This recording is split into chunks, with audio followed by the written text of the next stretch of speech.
नमस्कार दोस्तों, स्वागत है आज की नई कहानी में। अपने मनपसंद कैफ़े फन कॉर्नर की ओपन स्पेस के एक कोने में बैठी, ब्लैक शर्ट और क्रीम पैंट पहने हुए, लंबे स्ट्रेट बाल 28 साल की सुंदर सी महिका बार बार मोबाइल में टाइम देख रही थी। बेचैन थी, दोस्त अभी तक नहीं आए थे। यह काजुर मार्ग का एक शॉपिंग कॉम्प्लेक्स है जिसका यह फन कॉर्नर अपने यमी स्नैक्स के लिए बहुत मशहूर है। यहाँ अक्सर युवा जोड़े ही दिखते हैं। अंदर तो बहुत से ग्राहक थे, पर महिका का मन था कि इस समय थोड़ी खुली जगह में बैठे। पहले वह अंदर गई थी, पर उसे कुछ ड्रिंक्स की स्मेल आई तो वह बाहर आकर बैठ गई।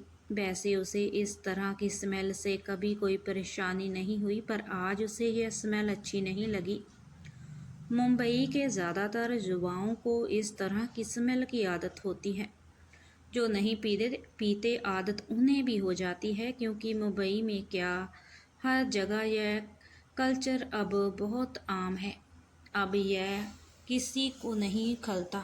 प्यारी सी मासूम चेहरे वाली महिका बैठकर माहौल का जायजा लेती रही।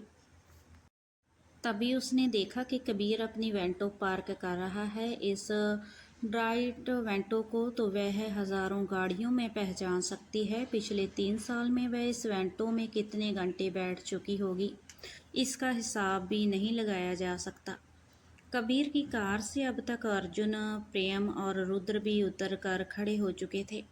महिका की दिशा में देखा तो उसने हाथ ऊपर करके हिला दिया। चारों उसकी तरफ मुस्कुराते हुए आ रहे थे। कबीर को देखकर उसने एक ठंडी सांस ली। चारों ने आकर उससे हाथ मिलाते हुए लगभग एक साथ ही पूछ लिया, क्या हुआ? सांस तो ले लो, पहले कुछ ऑर्डर कर ले, मुझे भूख लगी है। कबीर हंसा, तुम और तुम्हारी भूख, देखने में इतनी स्लिम ट्रिम हो, कौन कहेगा हमारे ग्रुप में सबसे ज़्यादा तुम ही खाती हो। अर्जुन भी हंसने लगा, यार हम 10 साल पुराने दोस्त हैं, कभी ऐसा नहीं देखा कि तुम्हें भूख ना लगी हो। ऐसा नहीं है, कई कई बार दिल टूटने पर मैंने पूरा पूरा दिन कुछ खाया नहीं है। महिका ने भी हंसकर कहा तो कबीर ने उसे घूरा। वह गंभीर हो गई। रुद्र ने वेटर को बुलाकर सबसे सबकी पसंद पूछ कर ऑर्डर दे दिया। फिर कहा, अब बताओ माही, इतनी जल्दी मिलने के लिए क्यों कहा? परसों ही तो मिले थे, वीकेंड का भी इंतज़ार नहीं किया, सीधे ऑफिस से आ रहे हैं।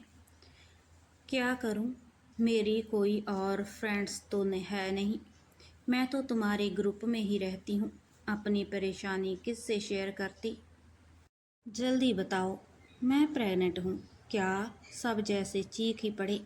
फिर आसपास के लोगों पर उड़ती सी नज़र डालते हुए धीरे से बोले, क्या बकवास कर रही हो? सबके चेहरे उतर गए थे। महिका और अर्जुन ने एक दूसरे को गहरी नज़रों से देखा। अभी सब चुप थे। महिका ने कहा, मुझे अबॉर्शन करवाना है, मेरी हेल्प करो। क्या? हम क्या हेल्प करें?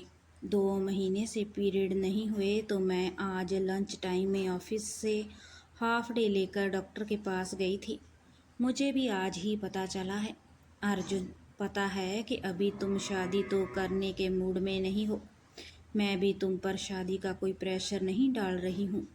तुम्हारा जब मन होगा हम तभी शादी करेंगे, पर अब गलती तो हो गई है मुझसे, मुझे भुगतना ही पड़ेगा। पर इस मामले में सबको मेरी हेल्प तो करनी ही होगी।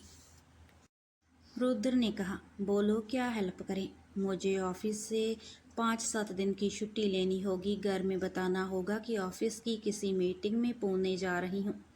यहाँ मुंबई में मैं यह सब नहीं करवा सकती। मम्मी पापा को पता चला गया तो बड़ी मुसीबत हो जाएगी। अबॉर्शन के बाद वहाँ किसी होटल में रुक जाएंगे, पता नहीं कितना खर्च होगा।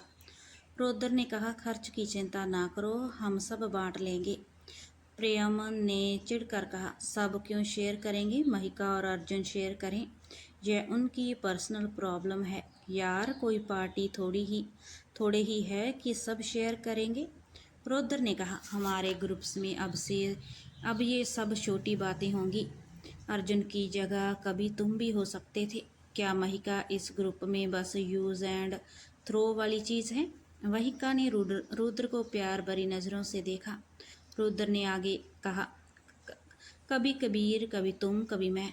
महिका की आवाज़ बढ़ गई तो सब बोल पड़े, डोंट वरी माही, जैसा रुद्र कहेगा तो हो जाएगा।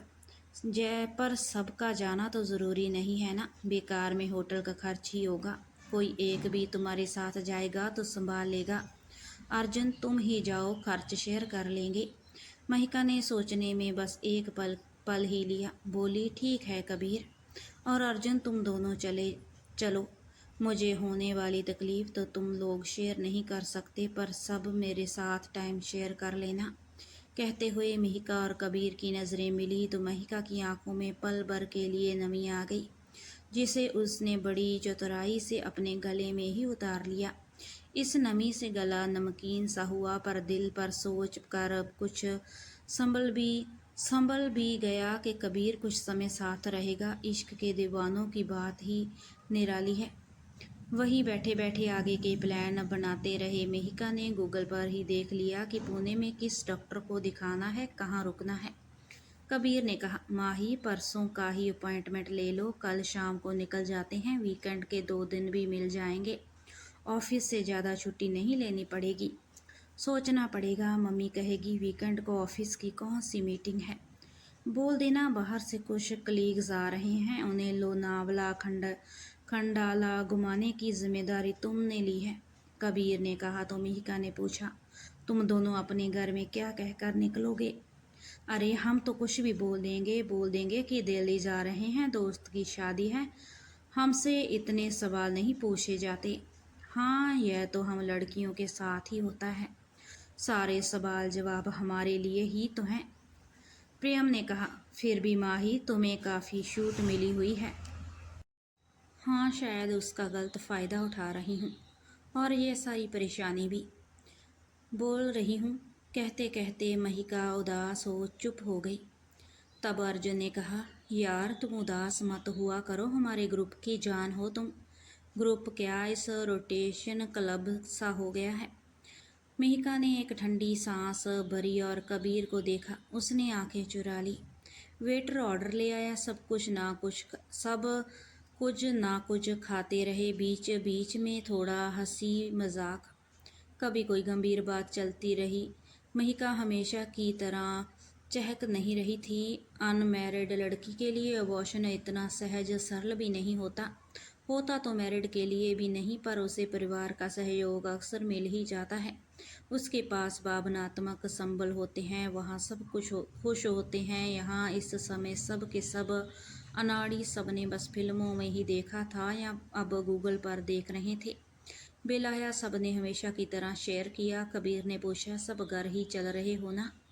सब हाँ कहते कहते कबीर की कार की तरफ ही चल पड़े।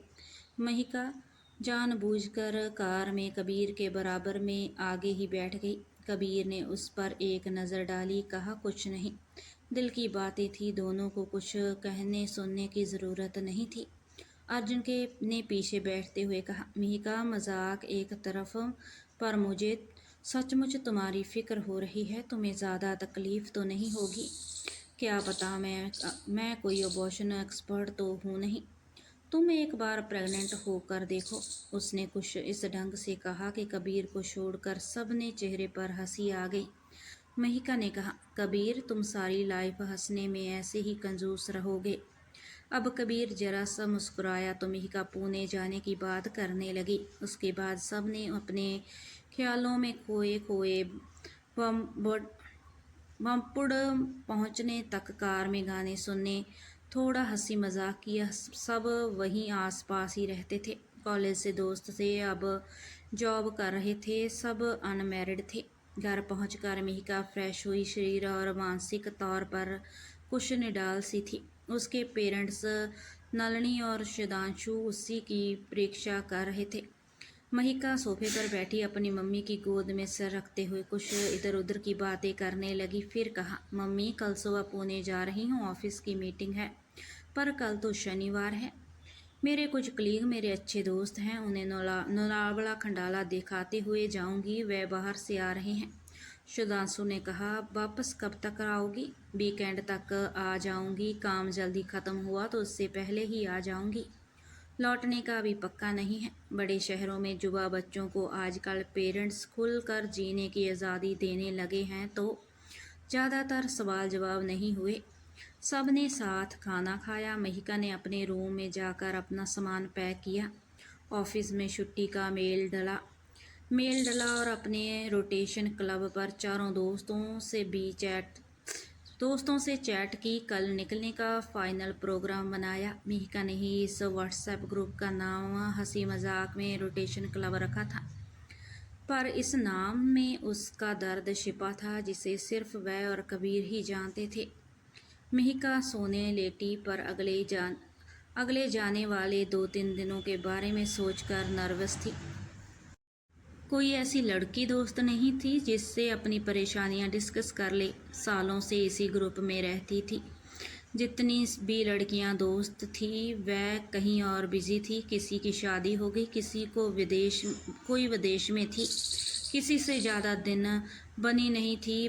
पर अब जब से इस ग्रुप में आई थी, कबीर से ऐसा मोह हुआ कि दिल कहीं और बंधा ही नहीं। किसी की कभी कोई ज़रूरत ही महसूस नहीं हुई। सालों से कबीर की मोहब्बत में दीवानी सी घूम रही थी। पता नहीं कबीर के लिए कौन कौन से इम्तिहान से इतनी बार गुजरती। कौन कहता कि आजकल सब जल्दी मूव ऑन कर जाते हैं। अच्छी बात है कि करना भी चाहिए, ज़रूरी भी होता है, पर यहाँ तो मिहिका के दिल की सुई कबीर पर अटकी है। उसका दिल है कि मानता नहीं। पिछले 3-4 सालों का समय उसकी बंद आंखों के आगे किसी रील की तरह घूमने लगा। कबीर और उसे एक दूसरे से बेतहाशा प्रेम हुआ। दोनों प्रेम दीवाने से कभी कॉलेज में, कभी कहीं और साथ ही देखे जाते। कबीर के दोस्त प्रियम, अर्जुन और उद्धर उसके भी दोस्त हो गए। वह तीनों भी अपनी अपनी गर्लफ्रेंड के साथ आते और एक बड़ा सा ग्रुप बन गया। एक दूसरे के साथ तन मन से जुड़े। खूब मौज मस्ती के दिन थे। जो भी प्रोग्राम बनता सब एक साथ होते। मुंबई से बाहर घूमने जाते तो होटल में 4 रूम बुक होते। वह एक साल ऐसा गुजरा, यादगार हो गया, जिसकी यादें शायद कोई जल्दी ना भूल पाए। सब अपने अपने प्रेम के साथ खुश थे। ऐसे ही सब एक साथ शिमला गए थे तो कबीर की बाहों का अनमना सा ढीलापन महका को चौंका रहा था। इस कहानी का दूसरा भाग कल की वीडियो में आएगा, तो ज़रूर देखें। धन्यवाद।